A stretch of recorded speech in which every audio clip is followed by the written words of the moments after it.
Sebelum saya ke Pak Ahyar Salmi untuk melihat teknis dari persidangan membuktikan seorang bersalah atau tidak, mungkin kita harus kembali lagi ke diri kita bahwa ini kasus kita harus menempatkan kepada empati kita. Mbak Hanifah Hasna, ada keluarga korban yang saat ini menanti keadilan yang belum pol sebenarnya. Karena ada DPO yang sekarang masih bisa hidup normal, tidak dihukum dari perbuatannya.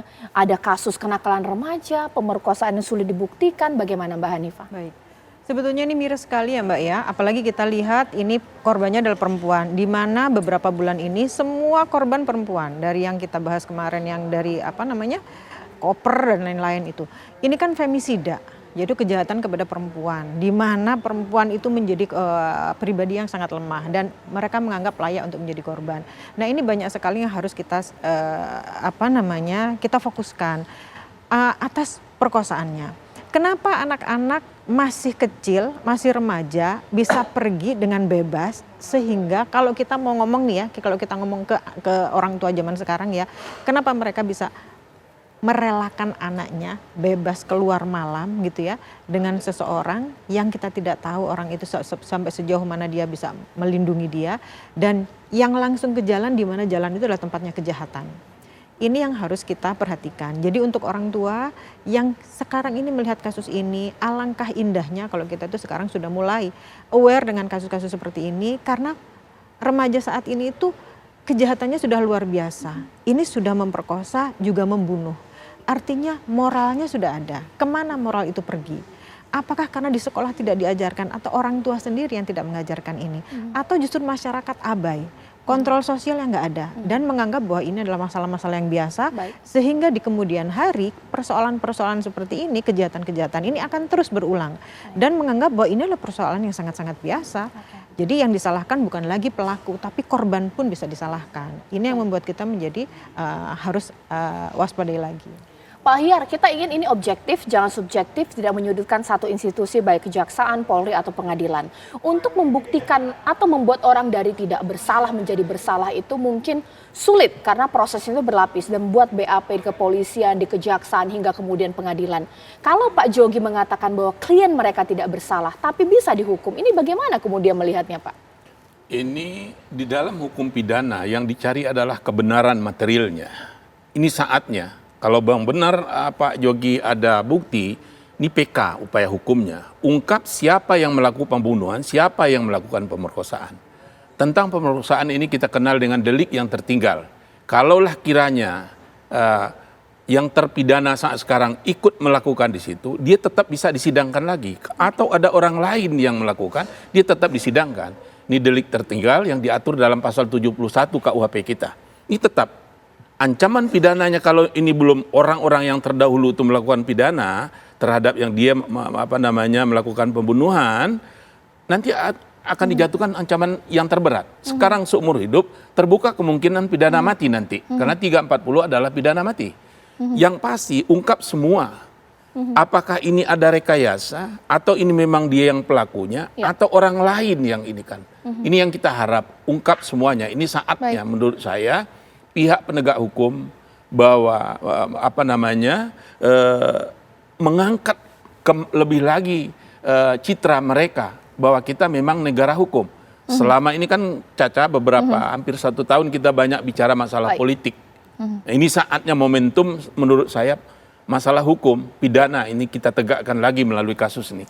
Jangan menghukum orang yang nggak bersalah. Jangan membebaskan orang yang nggak bersalah. Baik. Pak Jogi, sekarang saya minta pendapat Pak Jogi mengatakan bahwa klien Anda tidak bersalah, mulai dari kepolisian hingga kejaksaan, bahkan juga pengadilan.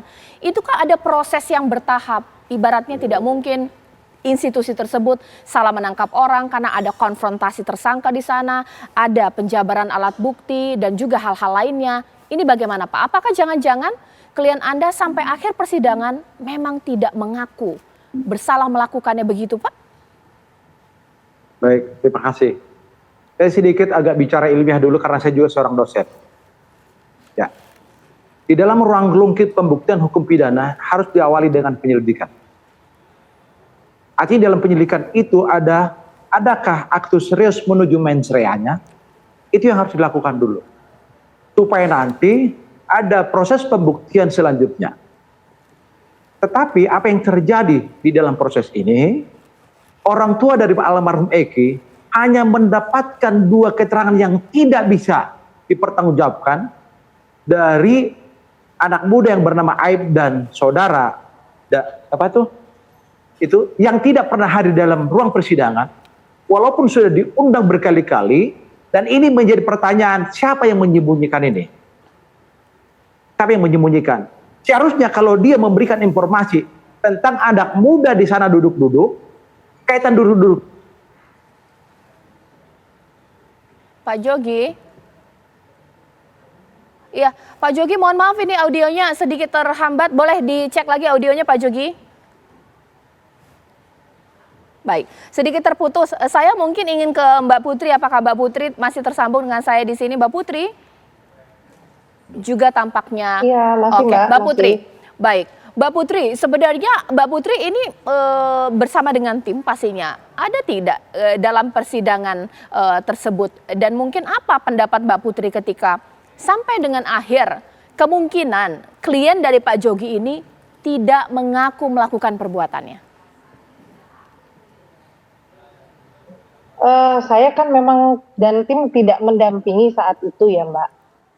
Saat itu memang kami tidak mendampingi. Nah, tapi ada satu pertanyaan saya.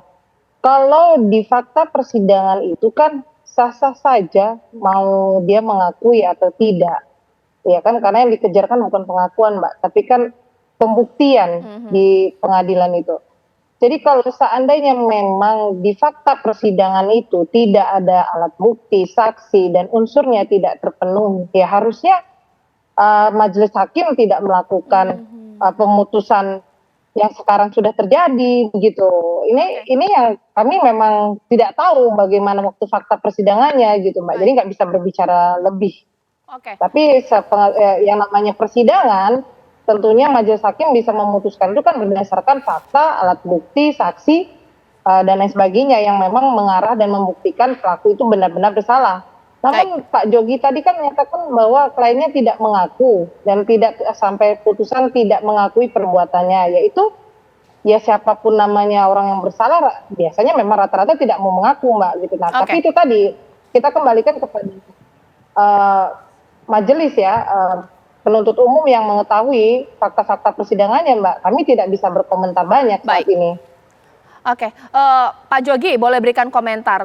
Mbak Putri, kuasa hukum dari keluarga mengatakan ya pelaku memang tidak akan pernah mengaku perbuatannya. Tapi apakah Pak Jogi juga meragukan bahwa hakim ini kan sudah memvonis, itu artinya bahwa dari saksi, dari bukti-bukti ini sudah mendukung bahwa pelaku memang benar melakukan perbuatannya. Bagaimana Pak Jogi?